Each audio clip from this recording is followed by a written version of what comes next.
स्वागत है आप सभी का अध्ययन हब के इस ई लर्निंग प्लेटफॉर्म पे। मैं विवेक तिवारी एक बार फिर से नए वीडियो के साथ आप लोगों के सामने प्रस्तुत हूँ। ये वीडियो हमारा इस सीरीज़ का 5वां वीडियो होगा। प्रीवियस ईयर के क्वेश्चन बैंक का उन बच्चों के लिए फ़ायदेमंद होगा जिनका ग्रुप डी का एग्ज़ाम होने वाला है। चलिए शुरू करते हैं। प्रीवियस ईयर के क्वेश्चन बैंक ये है सेट नंबर 5 का 2500 प्लस जो आपका रेलवे ग्रुप डी का प्रीवियस ईयर का क्वेश्चन बैंक है उसका। तो शुरू करते हैं पहले क्वेश्चन से। क्या है पहला क्वेश्चन? चलिए देखिए, कह रहा है यदि किन को इतना लिखा जाता है तो उसी तरह से थ्रेड को आप किस प्रकार से लिखेंगे। कलम पहले एक चूज कर लिया जाए। तो यहाँ देखिए, अगर आपको अपोजिट याद है तो ये क्वेश्चन एकदम आसान है। कैसे? देखिए, किन का PRM जो लिखा है तो के का उल्टा होता है P, I का उल्टा होता है R और N का उल्टा M। यानी यहाँ पे जो लिखा है KIN, इसके नीचे सबका अपोजिट, के का P, I का R और N का M। तो आप उसी तरह से सबका अपोजिट लिख दीजिए। तो सबका अपोजिट अगर हम लिखें यहाँ पे तो किसका T का अपोजिट हो जाएगा G, H का अपोजिट हो जाएगा S, R का अपोजिट होगा I, E का अपोजिट हो जाएगा V। अब इतना ही से देखो GSIV किस किस ऑप्शन में है तो GSIV इसमें नहीं है, इसमें भी है और इसमें भी है। यानी अब D तो नहीं होगा लेकिन A, C और B तीनों में है। तो आगे हमें और भी देखना होगा। फिर A का Z और D का W, यानी GSIVZW। तो GSIVZW ऐसा ऑप्शन है आपका B। तो आंसर बन जाएगा B। तो पहले का हो गया B। उम्मीद करते हैं समझ में आया। चलिए दूसरे क्वेश्चन की ओर बढ़ते हैं। क्या कह रहा है कि नीचे दिए गए कथन में से कौन सी अवधारणा प्राप्त होती है। यानी एजम्पशन आपको बताना है। अब एक वैज्ञानिक कहते हैं, यानी एक साइंटिस्ट कह रहे हैं, एक वैज्ञानिक कहते हैं पेड़ जंगल में अन्य पेड़ों के साथ संवाद कर सकते हैं। इसका मतलब कह रहे हैं कि एक पेड़ जंगल में दूसरे पेड़ से बात कर सकता है और पोषक तत्वों को भी साझा कर सकते हैं और उनके पास जो पोषक तत्व हैं वो एक दूसरे को साझा भी कर सकते हैं। ये एक वैज्ञानिक का कहना है। अब हमारा क्या एजम्पशन बनेगा? पहला, पौधे अन्य पौधों के साथ अतिरिक्त पोषक तत्व साझा करते हैं। बिल्कुल, तभी तो ये बात कही गई है। तो पहला एजम्पशन निकल के आ जाएगा स्टेटमेंट से। दूसरा, पृथ्वी के नीचे सब कुछ जुड़ा हुआ है। देखो यहाँ ना पेड़ों को आपस में साझा करने की बात कही गई है, संवाद करने की बात कही गई है। ये नहीं कहा गया कि सब कुछ जुड़ा हुआ है। तो ये पहला एजम्पशन सही है और दूसरा एजम्पशन गलत है। तो ऐसा ऑप्शन कौन सा कि केवल पहला अंतर्निहित है? ऑप्शन हो जाएगा ए, यानी दूसरे का आंसर हुआ ए। चलिए आगे बढ़ते हैं अगले क्वेश्चन की ओर। अगला क्वेश्चन क्या है हमारा? ए, देखिए ये तो एक डायरेक्शन का क्वेश्चन है, आसान दिख रहा है। देखते हैं क्या कर रहा है कि ए पूर्व के सम्मुख खड़ा है। चलिए ये ए हो गए और ए ना पूरब के, यानी इधर मुंह करके खड़ा है। अगर आपको डायरेक्शन नहीं पता है तो मैं यहाँ पे डायरेक्शन आपको बताने का प्रयास करता हूँ। यह है ईस्ट, यह है वेस्ट, यह है नॉर्थ और यह है आपका साउथ। कह रहा है ए पूर्व के सम्मुख खड़ा है, ठीक है। बी ए के पश्चिम में है, तो बी ए के पश्चिम में है तो बी यहाँ होगा। ए से पश्चिम में कितना मीटर? तो 750 मीटर। बी ए से 750 मीटर पश्चिम की दूरी पर खड़ा है। ए की दाहिनी ओर, दाहिनी ओर का मतलब इधर 500 मीटर पर एक खंभा है। अच्छा, ए के दाहिनी ओर 500 मीटर पर एक खंभा है। अब यहाँ हो गया खंभा, ठीक है। तो बी की अवस्था के संबंध में, अच्छा बी के रिस्पेक्ट में खंभा किस दिशा में, यानी इस ये खंभे का पोजीशन बताना है बी के रिस्पेक्ट में। तो बी की जगह प्लस कर खींच दो और देखो तो खंभा इस दिशा में है और इस दिशा का नाम क्या है? ये साउथ और ये ईस्ट। तो आंसर होगा साउथ ईस्ट। साउथ ईस्ट है, देखो तो साउथ ईस्ट यानी दक्षिण पूरब, ऑप्शन नंबर बी। तो तीसरे का आंसर होगा बी, साउथ ईस्ट में खंभा है, ठीक है, दक्षिण पूरब में। आगे बढ़ते हैं अगले क्वेश्चन की ओर। कह रहा है कि दिए गए कथनों और निष्कर्षों को ध्यानपूर्वक पढ़ें और चुनें कि कौन से निष्कर्ष तार्किक रूप से कथन का अनुसरण करते हैं। यानी सिलोजिज्म का क्वेश्चन है। सभी गीली मिट्टी बर्तन है। अब देखो गीली मिट्टी एक वर्ड है तो मैं एम लिख दूं, गीली मिट्टी हो गई। सभी गीली मिट्टी क्या है? बर्तन। तो बर्तन को मैं बी लिख देता हूँ, ठीक है, बर्तन है। और सभी बर्तन कंटेनर है, कंटेनर को सी लिख देंगे, ठीक है। गीली मिट्टी को एम लिखा है हमने। चलिए पढ़ते हैं कंक्लूजन। सभी कंटेनर गीली मिट्टी हैं, सभी कंटेनर गीली मिट्टी हैं, पहला गलत। दूसरा, कुछ बर्तन गीली मिट्टी हैं, कुछ बर्तन गीली मिट्टी हैं, हाँ बिल्कुल सही है। तो केवल दूसरा अनुसरण करता है, ऐसा ऑप्शन कौन सा है? केवल निष्कर्ष 2 अनुसरण करता है, ऑप्शन नंबर सी। तो 4 का हो गया सी, ठीक है। उम्मीद करते हैं समझ में आ रहा होगा। आगे बढ़ते हैं 5वें क्वेश्चन की ओर। अगर आपको समझने में दिक्कत हो तो हमारे कमेंट बॉक्स में कमेंट कर सकते हैं, समझ में आ रहा है तभी कमेंट करिए, ठीक है। आइए देखिए क्या है। कह रहा है कि नीचे दिए गए कथन को सही माने भले ही वे सामान्यतः ज्ञात तथ्यों से साथ साथ भिन्न दिखते हैं, ठीक है। तो आपका स्टेटमेंट कंक्लूजन का ये क्वेश्चन है, यानी इसमें ना आपको निष्कर्ष निकालना है, ये सिलोजिज्म नहीं। क्या कह रहा है आइए देखते हैं। कह रहा है कि इन दिनों बढ़ती आबादी और बढ़ते कचरे की तेज गति को देखते हुए अपशिष्ट प्रबंधन हमारे देश की सबसे महत्वपूर्ण चिंताओं में से एक है। यानी कह रहा है कि कचरा का प्रबंधन हमारे देश की सबसे महत्वपूर्ण चिंताओं में से एक है, यानी जो हमारा चिंता होने वाले विषय हैं उसमें से ये भी एक है। क्यों भाई? क्योंकि इन दिनों क्या हो रहा है कि आबादी बहुत तेज़ी से बढ़ रही है, जिसकी वजह से कचरा भी तेज़ी से ज़्यादा फैल रहा है। तो फिर हम इससे क्या निष्कर्ष निकलने वाला है, चलिए आगे पढ़ते हैं। इससे निष्कर्ष क्या क्या दिया है। पहला दिया है, न गलने वाला अपशिष्ट हमारे पर्यावरण को बहुत नुकसान पहुंचाता है और विभिन्न बीमारियों को पैदा करता है। बिल्कुल। देखो पहले कंक्लूजन क्या होता है। स्टेटमेंट में हिडन बात, जैसे स्टेटमेंट के पहले की बात आप बताते थे एजम्पशन, ठीक उसी तरह से स्टेटमेंट के बाद जो उसका निष्कर्ष निकलता है वो होता है आपका कंक्लूजन। तो पहला कंक्लूजन इससे निकल के आ जाएगा। दूसरा, अपशिष्ट प्रबंधन पर किसी भी संस्थान में लोगों का छात्रों को संबोधित करना निश्चित रूप से सहायक होगा।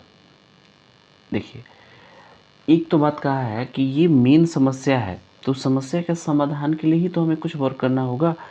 तो क्वेश्चन में ये कह रहा है कि अपशिष्ट प्रबंधन पर किसी भी संस्थान में लोगों या छात्रों को संबोधित करना निश्चित रूप से सहायक होगा। होगा कि नहीं होगा? अगर हम संबोधित करके उनको जागरूक करेंगे तो हो सकता है कि कचरा कम फैले। तो पहला भी निष्कर्ष सही है और दूसरा भी निष्कर्ष सही है, तो इसके दोनों ही सही हैं, ठीक है। चलिए आगे बढ़ते हैं। तो इसका ऑप्शन हो जाएगा ए। आगे बढ़ते हैं अगले क्वेश्चन की ओर। अगला क्वेश्चन क्या है? ये भी आपका एक कोडिंग डिकोडिंग का क्वेश्चन है और एक आपका 6 7। चलिए देखिए क्या है, आसान तो दिख रहा है जी। देखिए क्या कर रहा है कि यदि मैप का कोड इतना लिखा है तो अगर आपको ध्यान है, पोजीशन याद है सबका, तो आसान है। देखिए कैसे, एम होता है 13 और के होता है 11। तो 13 को 11 लिखा तो -2। अब देखिए ए होता है 1 और वाई होता है 25, तो ये 1 को नाम 27 भी कह सकते हैं, तो यहाँ भी -2। पी होता है 16 और एन होता है 14, तो यहाँ भी -2। यानी हम ना यहाँ लिख देते हैं, देखो MAP मैप। अब इसका कोड लिखा है KYN, ठीक है। और ये देखो ये हो गया 13, ये 1 और ये 16। तो 16 से 2 ये -14, 13 से -2 तो ये 11, तो ये भी -2 करके वाई। तो हम भी सबका -2 करेंगे। तो ये R 18, 18 में से 2 गया 16, यानी स्टार्टिंग होना चाहिए P से। तो ऑप्शन है ये डी भी गलत, ये भी गलत। अब ई है 5, 5 में से 2 गया 3, यानी पी और सी होना चाहिए। तो अभी तक तो दोनों सही है, इसमें भी पी सी है, इसमें भी पी सी है। तीसरा डी होता है 4 और 4 में से 2 गया 2, 2 यानी बी, तो इसमें भी बी है, इसमें भी बी है। अब यू होता है 21, 21 में से 2 गया 19, 19 यानी एस, तो यहाँ भी है, यहाँ भी है। अब तक दोनों सही हैं। अब देखो सी होता है 3, 3 में से 2 गया 1, 1 यानी ए, तो यहाँ भी है और यहाँ भी है। अब तक ये देखो तो ये सारे के सारे सही हैं, सिर्फ अंतर है लास्ट वाले का। तो जिसका वो सही होगा वो आंसर हो जाएगा। लास्ट में यहाँ पे है ई, कलम चेंज कर देते हैं, ये है ई। ई का होता है 5 में से 2 गया 3, 3 के यानी सी, तो छठा का हो जाएगा सी। तो छठा का हुआ सी। सातवां देखते हैं क्या कह रहा है। सातवां डायरेक्शन का क्वेश्चन है, चलिए देखिए। कह रहा है कि सुरंग पश्चिम की तरफ दिख रहा है, एक नाम है सुरंग, तो ये पश्चिम की तरफ दिख रहा है। चलो ये मान लो एस है, तो ये इधर दिख रहा है, ठीक है। वह 135 डिग्री दक्षिणावर्त, दक्षिणावर्त और वामावर्त पहले ये समझते हैं। दक्षिणावर्त का मतलब दाएं मुड़ना, दाएं, ठीक है। दाएं का मतलब क्लॉकवाइज, क्लॉकवाइज, ठीक है। और फिर 45 डिग्री वामावर्त, वामावर्त का मतलब होता है बाएं मुड़ना, बाएं, और बाएं मतलब एंटी क्लॉकवाइज, ठीक है। अगर आप घड़ी के दिशा में मुड़ोगे तो उसको दक्षिणावर्त कहते हैं, और घड़ी के विपरीत अगर मुड़ते हो तो उसको वामावर्त करते हैं। जब भी ऐसा क्वेश्चन मिले ना, जब मुड़ने के बारे में हो दक्षिणावर्त और वामावर्त, तो ऐसे क्वेश्चंस डायरेक्ट बनाइए।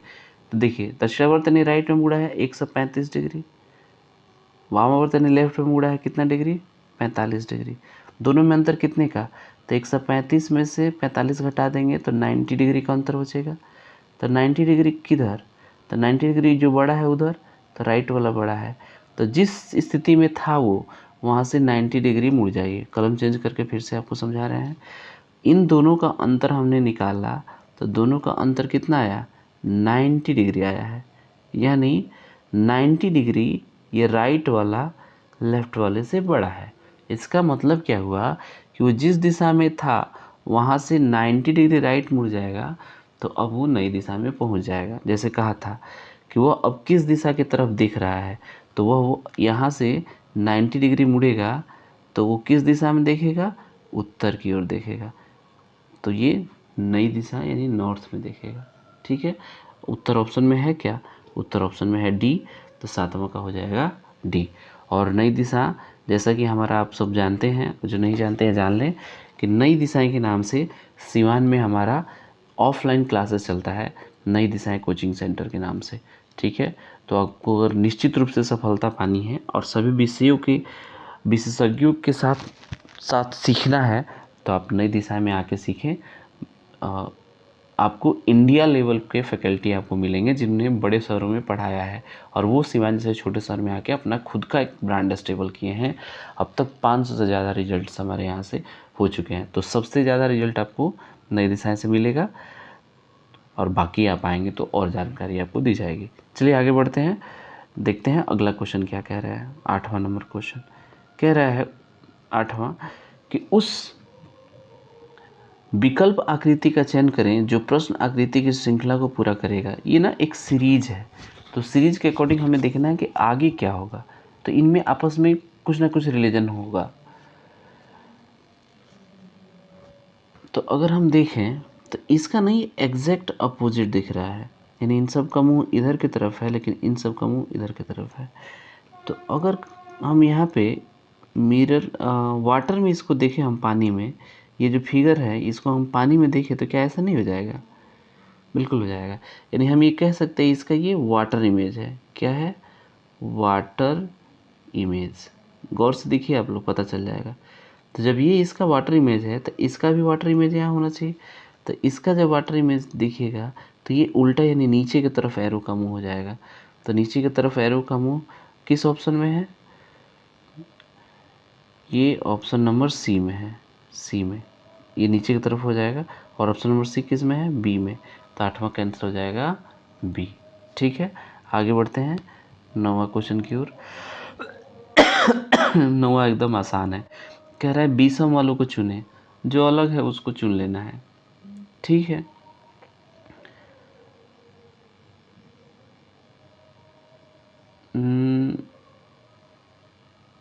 अच्छा ये देखो ना, इसमें रेखाएं 4 हैं, इसमें भी रेखाएं 4 हैं, इसमें भी रेखाएं 4 हैं, लेकिन इसमें रेखा केवल 2 है। तो फिर अलग कौन हो गया, टी। तो T is the right answer, और ये किस पोजीशन में है, सी पर। तो 9 का हो जाएगा सी। 10 पे आते हैं, 10 में क्या कह रहा है, क्वेश्चन देखते हैं। हाँ ये भी उसी तरह का है। कौन सा विकल्प चित्र प्रश्न के साथ निकटतम समानता रहता है, यानी आपको विकल्प देख के ये बताना है, ये विजिबिलिटी के ऊपर है कि कौन सा समानता रख रहा है, ठीक है। देखते हैं कौन सा समानता रख रहा है, आप देखिए। तो ये ना पहला वाला तो नहीं रखेगा, दूसरा वाला भी नहीं रख रहा है, क्योंकि ये वाला जो बीच से ये वाला जो ऐसे बना है ना, ये इसमें नहीं है। लेकिन तीसरा भी नहीं रख रहा, लेकिन चौथा रख रहा है। देखो तो चौथा लगभग उसी जैसा है, तो आंसर हो जाएगा चौथा। चौथा यानी डी, और डी ऑप्शन पे है बी, यानी 10 का आंसर हो गया बी नंबर ऑप्शन। ठीक है, आगे बढ़ते हैं। 11 नंबर क्वेश्चन को देखते हैं। ये भी स्टेटमेंट कंक्लूजन, यानी ये सभी कारें 4 पहियों वाली होती हैं। ये आपका सिलॉग ही है। सभी कार जो है, कार वो 4 पहियों वाले, 4 व्हीलर, तो 4 लिख देते हैं सिर्फ। सभी कारें 4 पहियों वाली होती हैं, सभी 4 पहियों वाले वाहन होते हैं, सभी 4 पहियों वाले वाहन होते हैं, वाहन। ठीक है, सभी 4 पहियों वाले वाहन होते हैं। अब देखिए, सभी कार वाहन होती हैं, सभी कार वाहन होती हैं, पहला बिल्कुल सही है। दूसरा, कुछ वाहन 4 पहिए वाले होते हैं, कुछ वाहन 4 पहिए वाले होते हैं, ये भी सही है। तो दोनों निष्कर्ष अनुसरण करेगा, ऐसा ऑप्शन हो गया डी। ठीक है, आते हैं अगले क्वेश्चन की ओर 12 पर। तो यहाँ देखिए B25 F9 H4, तो क्या रिलेशन है इसमें? तो B25 ये कैसे हुआ भाई? थोड़ा सा इनके बीच ना हम यहाँ रिलेशन निकालने की कोशिश करते हैं। यहाँ अच्छा F से 6 है, तो ये हो गया 8। तो यहाँ देखो, पहले ये B है, नंबर पे बाद में आते हैं, फिर यहाँ वाला गायब है, लेकिन यहाँ F है और यहाँ H है। तो यहाँ से यहाँ 2 प्लस है, 6 2 8। तो क्या यहाँ से यहाँ भी 2 प्लस हो सकता था? तो अगर ऐसा होता तो यहाँ पे B और 2 प्लस करते तो D होता, और D से 2 प्लस F होता, यानी ये बनता कुछ ऐसा B D F और H। तो B D F H ऐसा होना चाहिए तब। लेकिन नंबर कैसा रहेगा? तो B का नंबर है 25, इसका नंबर है 4, इसका नंबर है 9। तो ये 4 जो है वो 2 का स्क्वायर है, 9 जो है 3 का स्क्वायर है, 25 जो है 5 का स्क्वायर है। तो यहाँ होना चाहिए 4 का स्क्वायर, यानी 16, यानी कि D 16 हमारा आंसर होना चाहिए। D 16 ऑप्शन नंबर सी में है। तो 12 का हो गया सी। समझ में आया होगा? यानी सबका ये लेटर में 2-2 का इंक्रीमेंट हो रहा है, और जो इनके जगह पोजीशन दिए गए हैं वो स्क्वायर्स दिए गए हैं लास्ट से। ठीक है, 2-2 बढ़ाते हुए, मतलब यहाँ 4, पहले 2 का स्क्वायर, फिर 3 का स्क्वायर, फिर 4 का स्क्वायर, फिर 5 का स्क्वायर, ऐसा है। ठीक है, अगले क्वेश्चन की ओर बढ़ते हैं। क्या है क्वेश्चन? तो ब्लड रिलेशन का क्वेश्चन दिख रहा है।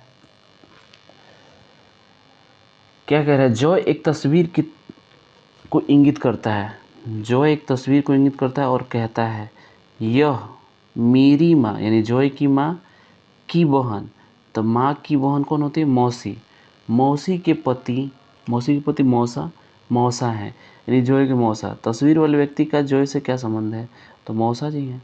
तस्वीर वाले व्यक्ति जॉय के मौसा जी हैं। ये तो मुझबानी बन गया, आप प्रयास करिएगा, बन जाएगा आपसे भी। आसान सा क्वेश्चन है। आगे देखिए। अच्छा, ये वाला अच्छे से नहीं आया है, ये सेट नहीं बैठा है। चलिए कोई नहीं, देखते हैं क्वेश्चन क्या है। अच्छा सा क्वेश्चन दिख रहा है आपको। कह रहा है अधोलोकित कथन के साथ बिंदु 1 व 2 को 2 धारणाएं दी गई है, यानी एजम्पशन ही है। तो आपको बताना है कि कौन सा एजम्पशन मान्य होगा। कह रहा है भूमंडलीय तापक्रम वृद्धि प्रजातीय विलुप्त होने और वनोन्मूलन पर्यावरण के लिए खतरा पैदा कर रहा है। यानी कह रहा है कि जो ज़मीन हमारी गर्म हो रही है, यानी जो उसमें वृद्धि हो रही है, तो इसी की वजह से प्रजातियां विलुप्त हो रही हैं और वनों का बहुत तेज़ी से कटाव हो रहा है। ये वनों का तेज़ी से कटाव और भूमि का गर्म होना पर्यावरण के लिए क्या है? खतरा पैदा कर रहा है। ठीक है, बात तो एकदम सही कहा है इसने, लेकिन इससे रिलेटेड हमें एजम्पशन ढूंढना है। तो एजम्पशन पहला देखते हैं। जितना अधिक हम अपने पर्यावरण का शोषण और पदच्युत करते हैं, उतना ही अधिक पारिस्थितिक असंतुलन हम बनाते हैं। बिल्कुल, स्टेटमेंट में यही बात कही गई है, यानी कि ये हिडन मीनिंग है। तो पहला एजम्पशन आपका बिल्कुल सही है। दूसरा, प्रत्येक प्रजातियां जीवित रहने के लिए प्रत्यक्ष या अप्रत्यक्ष रूप से हर दूसरी प्रजाति पर निर्भर होती है। मनुष्य वे हैं जो न केवल अपने अस्तित्व के लिए बल्कि अपने विकास का आवश्यकताओं के लिए प्रजातियों को अधिकतम संख्या पर निर्भर करते हैं। तो बिल्कुल ये भी निकल के आ जाएगा। तो पहला भी एजम्पशन आपका निकल के आ जाएगा और दूसरा भी एजम्पशन निकल के आ जाएगा। तो ऐसा ऑप्शन कौन सा? ऐसा ऑप्शन है डी। अगले क्वेश्चन की ओर बढ़ते हैं। 15 नंबर ये तो कह रहा है लहसुन, अदरक और मिर्च। देखिए लहसुन, अदरक और मिर्च ये तीनों ही सब्जियां हैं, मतलब सब्जी की कैटेगरी में आएगा। लेकिन क्या ये तीनों का आपस में कोई रिलेशन है? नहीं है। तो आंसर बन जाएगा डी। अब कई लोग सोचते हैं कि भाई लहसुन, अदरक, मिर्च तो सब्जी है। तो हाँ, तो सब्जी तो है, लेकिन सब्जी वर्ड में तो नहीं है ना, यहाँ तो सब्जी नहीं है, इसीलिए इसका आंसर होगा डी कि चारों अलग अलग होंगे, तीनों अलग अलग होंगे। 16 नंबर देखिए, नॉन वर्बल के क्वेश्चन कभी कभी ज़्यादा भी मिल जा रहे हैं, इस वाले सेट में ज़्यादा है। तो जिन बच्चों को ये सेट मिला होगा उनको बहुत आसानी हो गई होगी। निम्नलिखित में से कौन सी विकल्प आकृति प्रश्न आकृति के निकटतम समानता रखती है? बस ये तो देख के बताना होता है कि निकटतम समानता रखती है, यानी कि ज़्यादा से ज़्यादा तरह से सेम हो। तो इसमें तो 2 बिंदी है, इसमें भी 2 बिंदी, मतलब अंदर वाली, इसमें भी, लेकिन इसमें 4 हैं, इसमें भी 4 हैं। तो हो जाएगा सी, सी यानी ए। आते हैं अगले क्वेश्चन की ओर। 17 नंबर क्या कह रहा है? कह रहा है कि कुछ वर्ड दिए गए, ये भी लॉजिकल वेन डायग्राम का ही अभी हम लोग सीखे थे। Mobile, laptop, electronic. देखिए मोबाइल, लैपटॉप, रेडियो, चाहे जो भी आइटम्स हैं, ये सब के सब क्या हैं? इलेक्ट्रॉनिक्स हैं। तो हम लोग इलेक्ट्रॉनिक्स बड़ा बनाएंगे और उसके अंदर में मोबाइल भी बना देंगे, लैपटॉप भी बना देंगे, क्योंकि लैपटॉप मोबाइल नहीं है और मोबाइल लैपटॉप नहीं है। तो ये हो गया सी। अब ये हो गया मोबाइल यानी ए, और ये हो गया लैपटॉप यानी बी। तो ऐसा ऑप्शन कौन सा है? C A B, option number D. तो 17 का हो गया डी। आते हैं 18 नंबर क्वेश्चन पे। 18 नंबर क्वेश्चन क्या कह रहा है? ये भी नॉन वर्बल ही है। कह रहा है कि दी गई प्रश्न आकृति में अगली उत्तराकृति को कौन सी आएगी, यानी कि आपको एक सीरीज फाइंड करना है, सीरीज बताना है।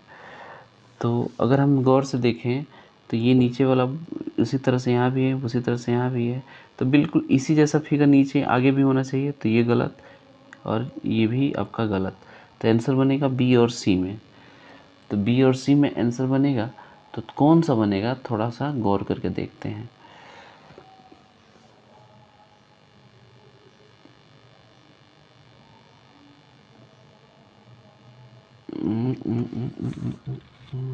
नहीं, थोड़ा सा ध्यान देने की ज़रूरत है ना। पहले ना हमें इन सबका आपस में रिलेशन एक निकाली। एक सेकेंड, कलम को क्या हुआ? अब चलिए देखते हैं। कह रहा है यहाँ ना, इसमें और इसमें देखोगे ये नीचे जो बॉक्स है ना उसी तरह से रहा है, लेकिन ये जो यहाँ ऐसा है ना, वो अगले फिगर में पलट गया है, ऐसे हो गया है, मतलब ये उल्टा मार गया है। फिर इससे आगे देखो तो ये नीचे है, तो इसी तरह से ना अगला वाला होना चाहिए, यानी अगला वाला कुछ ऐसा बनना चाहिए कि ये नीचे बॉक्स रहता और ये पलट जाता, ये पलट के कुछ इस तरह से बन जाता। और ऐसा ऑप्शन कौन सा है? तो ऐसा ऑप्शन तो सी लग रहा है। तो ऐसा ऑप्शन सी लग रहा है आप लोग को? आपको भी यही लग रहा है? बिल्कुल यही होगा सी। तो ये आंसर हो जाएगा डी, यानी ऑप्शन नंबर डी, 18 का डी हो गया। और 19 पे आते हैं। क्या कह रहा है? तो एक कथन दिया है और उस कथन के पहले एक कंक्लूजन दिया है, यानी ये डाटा सफिशिएंसी का क्वेश्चन हो गया। हमें ना एक व्यक्ति का एज बताना है। कह रहा है श्री राम की उम्र क्या है? ठीक है भाई, चलिए उम्र देखते हैं कि पहले से आएगा कि दूसरे से, कि दोनों से आएगा। श्री राम श्याम से 32 साल का बड़े हैं। देखो श्री राम जो है, श्री राम श्याम से 32 साल बड़े हैं, ठीक है। तो अगर श्री राम का निकालना है तो श्याम का आ जाए तो श्री राम आ जाएगा, ठीक है। श्याम अब 2 साल का है, श्याम अब 2 साल का है, तो ये कितने साल बड़े हैं? 32 साल, तो ये 34 साल के हो जाएंगे। यानी श्री राम का एज दोनों के साथ अगर मिला दिया जाए तो उसका 34 साल एज आ जाएगा। तो इसका एज निकालने के लिए कौन सा ऑप्शन लेना होगा? फिर ये पहले से मिला के भी बना और दूसरे के भी मिला से बना, कि दोनों को मिलाने से बना, तो ऐसा कौन सा होगा? दोनों 1 और 2 पर्याप्त हैं। तो आंसर हो जाएगा बी। निम्नलिखित श्रेणी में अगला पद क्या होगा? अगला पद निकालना है हमें। तो देखिए तो आसान दिख रहा है, ये 12 से 24 और 24 से 36, तो 12, 24, 36 और 48 होना चाहिए आगे, 48 से शुरू होना चाहिए। तो 48, 48, 48, 18 अलग अलग तो तीनों ही जगह 48 ही है। अब थोड़ा अब लेटर को देखा जाए तो लेटर देखिए तो यहाँ है ए, फिर सी, सी से ई, तो 1 2 3, 3 2 5, तो 5 2 7 यानी 48 जी।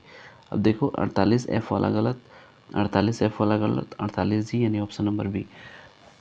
तो 20 का हो गया बी नंबर ऑप्शन। ठीक है, आगे बढ़ते हैं 21 नंबर क्वेश्चन को देखते हैं क्या कह रहा है। यदि आज सोमवार है तो 61 दिन बाद कौन सा दिन होगा? देखो 61 दिन बाद कहा है, तो 61 में हम 7 से भाग कर देंगे, तो 7 8 है 56, 56 तो 5 हो जाएगा ऑड डेज। तो हमें ना 61 दिन बाद बताना है, 61 दिन के बाद नहीं बताना है। ठीक है, तो 5 दिन अगर हम जोड़ दें तो आपका आंसर आ जाएगा। तो सोमवार में 5 दिन जोड़ना है, तो सोमवार को हम लोग 1 कंसीडर करते हैं, मंडे का मतलब होता है 1 और उसमें 5 जोड़ना है, तो 5 1 6, 6 का मतलब सैटरडे शनिवार। तो ऑप्शन हो जाएगा शनिवार यानी ऑप्शन नंबर बी। तो 21 का आंसर होगा बी। आते हैं 22 नंबर पे, क्या कह रहा है, इरेज कर लेते हैं थोड़ा। 2 क्रमागत लीप वर्षों के बीच x वर्ष अधिकतम अंतर होगा। 2 क्रमागत लीप वर्षों के बीच x वर्ष अधिकतम अंतर होगा, यानी ये पूछ रहा है कि लगातार अगर 2 लीप बताना है तो अधिकतम अंतर कितने साल का हो सकता है। ठीक है, तो अधिकतम अंतर 8 साल का हो सकता है। देखो ये वाला कैलेंडर में अभी हाल ही में हमने अपने बच्चों को पढ़ाया है।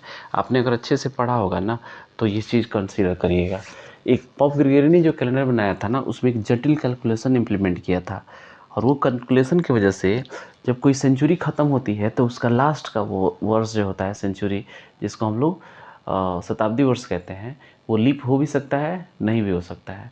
तो इस तरह से कभी कभी लीप 8 साल बाद भी आता है। जैसे चलिए मैं बताता हूँ, जैसे मान लीजिए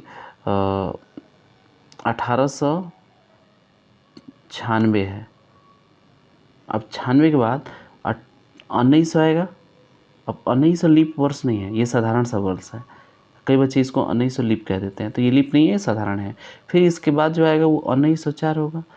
तो आपने क्या देखा, 96 से 1904 के बीच जो ये टोटल ड्यूरेशन हो गया वो कितने साल का हो गया, 8 साल का। इसलिए अधिकतम अंतर हो सकता है 8 साल का। बाकी और डिटेल के लिए हमारे ऑफलाइन क्लास में आइए, आपको और जानकारी दी जाएगी। अगले क्वेश्चन की ओर आते हैं 23 नंबर। इसमें एक ये आपका मिरर है और मिरर पे रखा गया है। तो मिरर पे कोई चीज़ रखा जाता है तो लेफ़्ट वाला राइट, मतलब लेफ़्ट का राइट और राइट का लेफ़्ट, तो नज़दीक वाला नज़दीक और दूर वाला दूर, बस यही हो जाता है। तो ये यहाँ रहेगा और ये यहाँ रहेगा। ऐसा ऑप्शन किस में है, ये पहला गलत, तो ज़्यादातर दूसरा सही लग रहा है। 23 का दूसरा सही लग रहा है, तो दूसरा यानी बी, और बी किस ऑप्शन में है, सी में। तो आंसर हो जाएगा सी। आइए देखते हैं अगले क्वेश्चन को। तो अगला क्वेश्चन नहीं है, इस सेट में मात्र 23 क्वेश्चन थे, तो इतना ही था।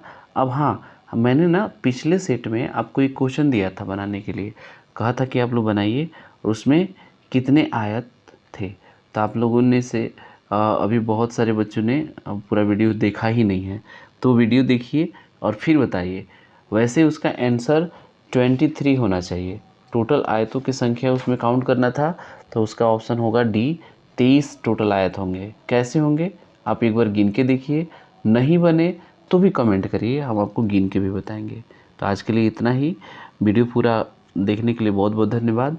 अगर आपको वीडियो अच्छा लगा हो तो अपने दोस्तों के बीच शेयर करें और चैनल को सब्सक्राइब ज़रूर करें। Thank you so much.